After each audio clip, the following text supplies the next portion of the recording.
Students, आज की इस क्लास में हम 9 अगस्त 2023 के लिए करंट अफेयर्स की एमसीक्यूज डिस्कस करेंगे। So let's begin. The first question is, justice Geeta Mittal committee was formed to. Justice Geeta Mittal committee recently बनाई गई है किसके लिए?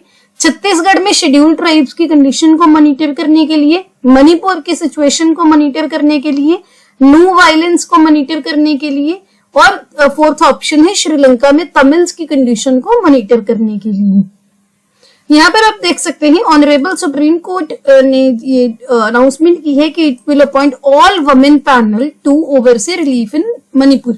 हमारे chief justice of India DY Chandrachud ji ने ये अनाउंसमेंट की है कि एक कमेटी बनाई जाएगी जिसके सभी मेंबर्स वुमेन होंगे, जिसके हेड होंगे जस्टिस गीता मित्तल जी। ये जो पैनल होगा ये क्या देखेगा कि मणिपुर में अभी जो रिलीफ चल रहा है, जो रिहेबिलिटेशन चल रही है, कैसे वहां पर सिचुएशन को नॉर्मल तरीके में कैसे रिस्टोर किया जाएगा, वहां पर जो प्लेसेस ऑफ वर्शिप हैं उनकी कंडीशन कैसे रिस्टोर की जाएगी, रिलीफ वर्क को कैसे बेटर किया जाएगा, तो ये सभी चीजें देखेगी। It will provide a healing touch in the violence torn Manipur. आपको पता होगा, हमने काफी पहले भी ये डिस्कस किया था कि मणिपुर में कुकीज और मीतीज का जो इशू चल रहा है काफी टाइम से, उसकी वजह से मणिपुर में बहुत सारी वायलेंस चल रही है, बहुत सिचुएशन खराब चल रही है। तो इसी वजह से बना है ये पैनल, जिसके हेड होंगे, कमेटी के हेड होंगे जस्टिस गीता मित्तल जी, जो कि Jammu and Kashmir high court के फॉर्मर चीफ जस्टिस थी। इनके अलावा रिटायर्ड बॉम्बे हाई कोर्ट जज जस्टिस शालिनी फंसलकर जोशी जी और फॉर्मर दिल्ली हाई कोर्ट जज जस्टिस आशा मेनन जी इनके मेंबर्स होंगे। तो आपको ये ध्यान रखना है। इसका आंसर है option B, that is monitor the situation in the Manipur. Next question is, the 31st edition of Malabar exercise will be held on। Malabar exercise का 31वां एडिशन कहां पर होगा? ऑप्शन ए है इंडिया, ऑप्शन बी है Japan, option C है Australia and option D है USA. यहाँ पर आप देख सकते हैं एक्सरसाइज मालाबार का जो 31वां एडिशन है 11 से 21 अगस्त को होगा। कहां पर होगा? ऑस्ट्रेलिया में, ऑस्ट्रेलिया के सिडनी में होगा, जहां पर इंडिया, ऑस्ट्रेलिया, जापान और यूएस पार्टिसिपेट करेंगे। इसके बाद, इस एक्सरसाइज के बाद इंडिया और ऑस्ट्रेलिया की एक बायलैटरल नेवल एक्सरसाइज भी होगी जिसका नाम है ओसिंटेक्स।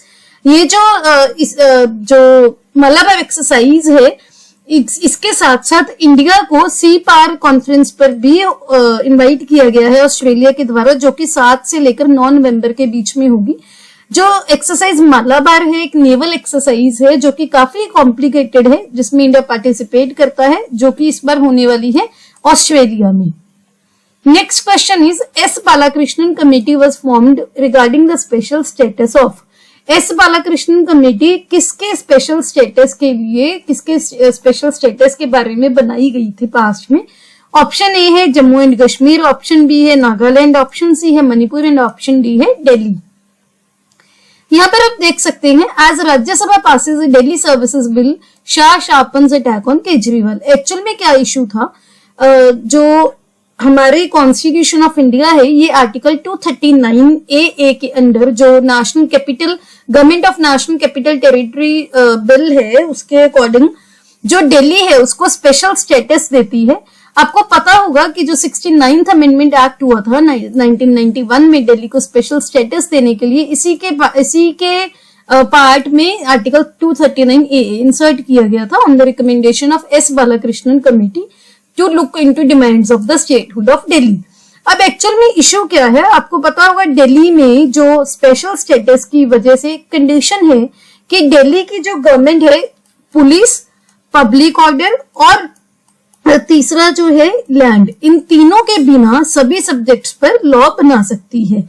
अब 2015 में ये कंफ्लिक्ट है स्टार्ट हुआ था किसके बारे में? कि जो सर्विसेज हैं, फॉर एग्जांपल IAS हैं, IPS हैं, इनकी अपॉइंटमेंट और ट्रांसफर का जो अथॉरिटी है किसके पास है। 2015 में जब ये कन्फ्लिक्ट स्टार्ट हुआ था, उसके बाद honourable supreme court of India ने बोला था कि जो दिल्ली की इलेक्टेड गवर्नमेंट है उनके पास ये अथॉरिटी है, लेकिन सेंट्रल गवर्नमेंट कभी भी लॉ के साथ, लॉ लेकर कोई भी लॉ इंट्रोड्यूस करके चेंजेस कर सकती है। तो सेंट्रल गवर्नमेंट ने सुप्रीम कोर्ट की इसी ऑर्डर को नलीफाई करते हुए एक ऑर्डिनेंस लेके आई थी, जिसके अंडर उन्होंने क्या किया था कि सर्विसेज को भी इसी लिस्ट में ऐड कर दिया था। इस लिस्ट में ऐड करके क्या होना था कि जो दिल्ली की पावर्स हैं दिल्ली गवर्नमेंट की इस सर्विसेज के बारे में, उसको वो करना चाहते थे कि वो दिल्ली गवर्नमेंट के पास ना रहे। अब उसके बाद क्या हुआ, आपको पता है कि ऑर्डिनेंस होता है, अगर वो ऑर्डिनेंस कोई भी ऑर्डिनेंस पार्लियामेंट में इंट्रोड्यूस होता है तो उसको कुछ टाइम के बाद 6 वीक्स के बाद उसको दोबारा से इंट्रोड्यूस किया जाता है कि क्यों ऑर्डिनेंस लाया गया, उस पर दोबारा से जो डिस्कशन होती है कि वो लॉ बनेगा, क्या होगा। तो अभी जो सेशन चल रहा है उसमें इसको री इंट्रोड्यूस करके ऑर्डिनेंस को लॉ में, जो लॉ पहले लोकसभा में पास हुआ था अभी राज्यसभा में पास हुआ है, जिसका क्या है दिल्ली सर्विसेज बिल है, जो कि इसके बाद प्रेसिडेंट के असेंट के बाद जो लॉ बन जाएगा। अब एक्चुअल में इश्यू क्या है कि इसके बाद अगर ये इस लॉ के बाद जो सर्विसेज के बारे में डिसीजन की पावर है वो कौन, एक ग्रुप बन जाएगा जिसमें चीफ मिनिस्टर होंगे दिल्ली के, चीफ सेक्रेटरी होंगे और एक सेक्रेटरी होंगे जो डिसीजन लेंगे। उसके बाद फाइनल अथॉरिटी लेफ्टिनेंट गवर्नर को दी जाएगी, जो कि दिल्ली के यूटी ऑफ दिल्ली के एडमिनिस्ट्रेटर की तरह काम करते हैं। तो यही इशू है, काफी टाइम से न्यूज में चल रहा है, तो इसी वजह से क्वेश्चन मैंने इंट्रोड्यूस किया था। इसके बारे में काफी जो डिटेल है और डिटेल हम वीकली करंट अफेयर में डिस्कस करेंगे, यहाँ पर हम इससे ज्यादा डिस्कस नहीं करेंगे क्योंकि वीडियो अदरवाइज बहुत लंबी हो जाती है। तो इसका आंसर है option D, that is Delhi. Next question is Durand cup is related to which sport. जो दुरंत कप है कौन सी गेम के साथ रिलेटेड है, खेल के साथ। ऑप्शन ए है क्रिकेट, ऑप्शन बी है बैडमिंटन, ऑप्शन सी है फुटबॉल एंड ऑप्शन डी है टेनिस। यहाँ पर आप देख सकते हैं दुरंत फुटबॉल टूर्नामेंट, जिसको दुरंत कप बोलते हैं, ये एनुअल डोमेस्टिक फुटबॉल कंपटीशन है जो इंडिया में ही होता है। पहली बार ये शिमला में 1888 में हुआ था। इनिशियली जो इम्फाल मणिपुर की, उसको होस्ट सिटी इस बार बनाया गया था कि वो होस्ट करेगी, लेकिन जो मणिपुर में अभी वायलेंस वगैरह चल रहा है उसके बाद गुवाहाटी को होस्ट की तरह रिप्लेस किया गया था कि गुवाहाटी इस बार दुरंत टूर्नामेंट को होस्ट करेगी। इसमें 43 मैच होंगे 3 सिटीज में, कौन कौन सी, कोलकाता, गुवाहाटी एंड कोकराझार में। तो ये आपको ध्यान रखना है। इसका आंसर है ऑप्शन सी फुटबॉल। और इसके होस्ट कौन है, इस बार गुवाहाटी जो है इसको रिप्लेस किया गया, गुवाहाटी से इम्फाल को रिप्लेस किया गया है। तो आपको ध्यान रखना है, कई बार स्टूडेंट्स को इम्फाल पता होता है, उसके बाद जो चेंजेस हुए हैं वो नहीं ध्यान में रहते, तो आपको ये ध्यान रखना है। ऐसे क्वेश्चन एग्जामिनर जानबूझ के पूछता है कि आपको क्या पता, ये चीजें टेस्ट करने के लिए कि क्या आप अवेयर हो जो भी अपडेट्स होती हैं। तो आपको ध्यान रखना है गुवाहाटी जो गुवाहाटी में होगा, और जो टोटल सभी मैचेस है कोलकाता, कोकराझार और गुवाहाटी में होने वाले हैं। किसके रिलेटेड है, फुटबॉल के related. Next question is which state will constitute rhino task force to reintroduce rhino conservation scheme in the state. Bharat में कौन से राज्य जो है राइनो टास्क फोर्स बनाएगा, किसके लिए, राइनो कंजर्वेशन स्कीम को रीइंट्रोड्यूस करने के लिए अपनी स्टेट में। ऑप्शन ए है असम, ऑप्शन बी है बिहार, ऑप्शन सी है Uttar Pradesh and option D है अरुणाचल प्रदेश। यहाँ पर आप देख सकते हैं बिहार गवर्नमेंट कॉन्स्टिट्यूट करेगा राइनो टास्क फोर्स, किसके लिए, री introduction of rhino conservation scheme के लिए क्या क्या स्टेप्स लेने पड़ेंगे, कहां पर, वेस्ट चंपारण डिस्ट्रिक्ट में जो वाल्मीकि टाइगर रिजर्व है वहां पर राइनोज को री इंट्रोड्यूस करने के लिए। अभी अगर प्रेजेंटली बात करें तो वाल्मीकि टाइगर रिजर्व में सिर्फ एक ही राइनो है, 14 राइनोज है पटना के जू में।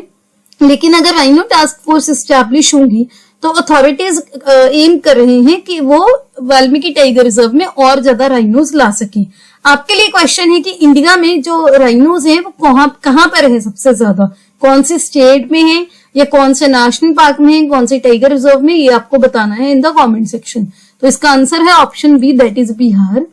Next question is national handloom day is celebrated on. National handloom day कब मनाया जाता है, ऑप्शन ए है 7 अगस्त, ऑप्शन बी है 4 अगस्त, ऑप्शन सी है 6 अगस्त एंड ऑप्शन डी है 8 अगस्त। यहाँ पर आप देख सकते हैं नेशनल हैंडलूम डे 7 अगस्त को मनाया जाता है। इस साल 9th नेशनल हैंडलूम डे जो है सेलिब्रेट किया गया है। इस प्रोग्राम में हमारे प्रधानमंत्री जी ने एक ई पोर्टल भी लॉन्च जो किया है, भारतीय वस्त्र एवं शिल्प कोश, जो कि एक रिपोजिटरी है टेक्सटाइल्स एंड क्राफ्ट्स की, जिसको national institute of fashion technology NIFT ने डेवलप किया है। यहाँ पर आप पिक्चर भी देख सकते हैं नेशनल हैंडलूम सेलिब्रेशन, जहां पर प्रधानमंत्री नरेंद्र मोदी जी ने पार्टिसिपेट किया है ई पोर्टल भी लॉन्च किया है, भारतीय वस्त्र एवं शिल्प कोश। तो ये आपको ध्यान रखना है। वैसे जो डेज है कॉमनली पूछे जाते हैं, ये ज्यादा बड़े लेवल पर सेलिब्रेट किया गया है। हमारे प्रधानमंत्री जी ने भी इस इवेंट में पार्टिसिपेट किया, तो इम्पोर्टेंट हो जाता है। तो आपको ध्यान रखना है कब है ये, 7 अगस्त को। Next question is the national optical fibre network was launched in. National optical fibre network कब लॉन्च हुआ था? ऑप्शन ए है 2012, ऑप्शन बी है 2015, ऑप्शन सी है 2011 एंड ऑप्शन डी है 2021। सो रिसेंटली कैबिनेट ने 1.39 लाख करोड़ का एक आउटले अप्रूव किया है भारत नेट के लिए, जिसका पहले नाम था नेशनल ऑप्टिकल फाइबर नेटवर्क, जो कि अक्टूबर 2011 में लॉन्च हुआ था। 2015 में इसका नाम चेंज करके भारत नेट प्रोजेक्ट रख दिया गया था। ये एक काफी एम्बिशियस प्रोजेक्ट है गवर्नमेंट का, जहां पर वो कंट्री की सभी गांवों की पंचायत में ब्रॉडबैंड कनेक्टिविटी प्रोवाइड करने के लिए काम कर रहे हैं। It is one of the biggest rural telecom projects in the world का सबसे one of the biggest telecom project है, जो कि गांव के जो पंचायत तक लास्ट माइल ब्रॉडबैंड कनेक्टिविटी को प्रोवाइड करने के लिए काम कर रहा है। ये फेज्ड मैनर में अलग अलग फेजेस में इंप्लीमेंट किया गया था, जिसमें सभी 2.5 लाख ग्राम पंचायत को कवर किया जाएगा। तो इसका आंसर है ऑप्शन सी, दैट इज 2011। और आपको ये भी पता होना चाहिए कि नेशनल ऑप्टिकल फाइबर नेटवर्क का बाद में नाम क्या रखा दिया गया था, Bharat net. Next question is India recently launched Nirakshi for the purpose of. Bharat ने रिसेंटली निराक्षी लॉन्च किया है किसके लिए? ऑप्शन ए है reduction of air pollution, option B is for mines detection, option C is for eliminating the use of coal and option D is for promotion of e vehicles. यहाँ पर आप देख सकते हैं इंडिया ने recently निराक्षी launch किया है। और निराक्षी क्या है? ऑटोनोमस अंडर वाटर व्हीकल है माइन डिटेक्शन के लिए। निराक्षी का क्या मतलब है? Eyes in the water. ये फर्स्ट ऑफ इट्स काइंड है हमारे देश में, और इसका जो ट्रायल्स हैं वो कौन करेगा? अभी Indian navy, coast guard and army करेगी। कमर्शियल लॉन्च से पहले इसके ट्रायल्स होंगे। ये Kolkata based warship maker garden reach ship builders and engineers limited and MSME entity aerospace engineering private limited के बीच में कोलैबोरेशन है। तो इसका आंसर है option B, that is for mines detection. Next question is, according to WHO, which country have eliminated trachoma recently? World health organization के according कौन से देश ने रिसेंटली ट्रैकोमा को एलिमिनेट किया है रिसेंटली? ऑप्शन ए है इंडिया, ऑप्शन बी है ईरान, ऑप्शन सी है यूएई एंड ऑप्शन डी है इराक।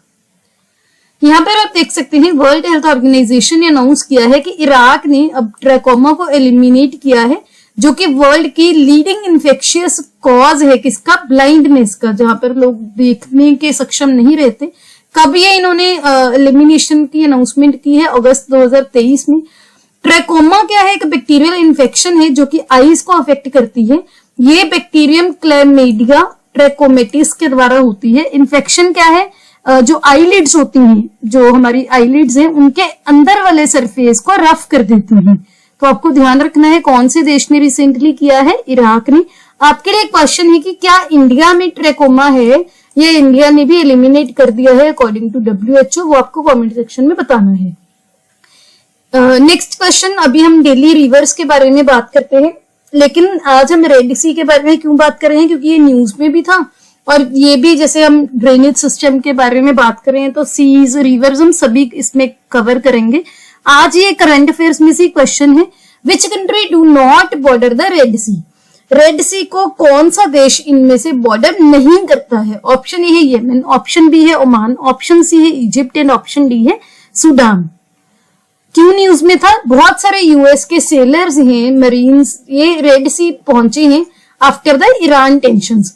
3000 से भी ज्यादा यूएस के मिलिट्री पर्सोनल जो है रेड सी में पहुंचे हैं 2 वारशिप्स में।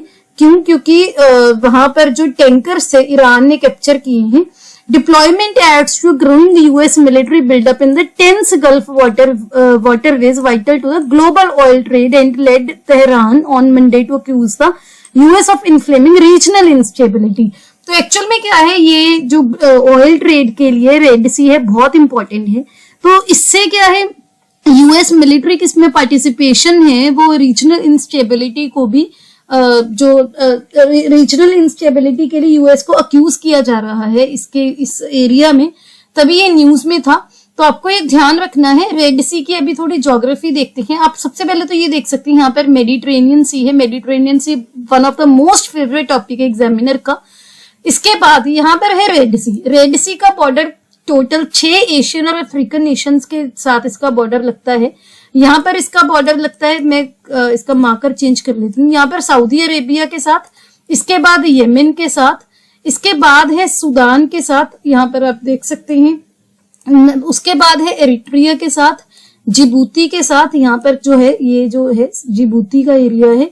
इसके बाद यहाँ पर है इजिप्ट। तो कौन कौन से देश हो गए? इजिप्ट हो गया, सूडान हो गया, एरिट्रिया हो गया, जिबूती हो गया, यमन हो गया, सऊदी अरेबिया हो गया। तो ये 4 और 2 6 जो नेशंस हैं, अफ्रीकन और एशियन नेशंस, रेड सी को बॉर्डर करती हैं। यहाँ पर आप देख सकते हैं यहाँ पर बाबल मंडेब है, यहाँ पर गल्फ ऑफ एडन है, यहाँ पर अरेबियन सी है, यहाँ पर गल्फ ऑफ ओमान है, हम काफी बार डिस्कस कर चुके हैं। पर्शियन गल्फ भी हम डिस्कस कर चुके हैं। यहाँ पर बहरीन, कतर, ईरान, इराक, ये सारी जो ज्योग्राफी है आपको पता होनी चाहिए। बहुत कॉमनली क्वेश्चंस यहाँ से पूछे जाते हैं। तो इसका आंसर है ऑप्शन बी, ओमान, क्योंकि आप यहाँ पर मैप में देख सकते हैं, ये रहा ओमान जो रेड सी के साथ बॉर्डर शेयर नहीं करता है। और क्वेश्चन में आपको यही पूछा गया था कि रेड सी के साथ बॉर्डर कौन नहीं शेयर करता है, तो आंसर इज ओमान, क्योंकि यमन, इजिप्ट और सूडान आपने अभी देखा, जो यमन है ये रहा यमन, इजिप्ट और सूडान, ये रेड सी के साथ बॉर्डर शेयर करते हैं। ये हमारे सोशल मीडिया के यूजर नेम है, इनके लिंक आपको डिस्क्रिप्शन में मिल जाएंगे, आप हमें फॉलो कर सकते हैं। ये टेलीग्राम का लिंक है जहां पर आपको पीडीएफ्स वगैरह मिल जाएंगी, क्विज भी मैं पोस्ट करती हूँ। अगर आपको ये वीडियो अच्छी लगी, please hit the like button, अपने दोस्तों के साथ वीडियो को शेयर कीजिए। Don't forget to subscribe to my channel. See you tomorrow at 8 o'clock। Have a nice day.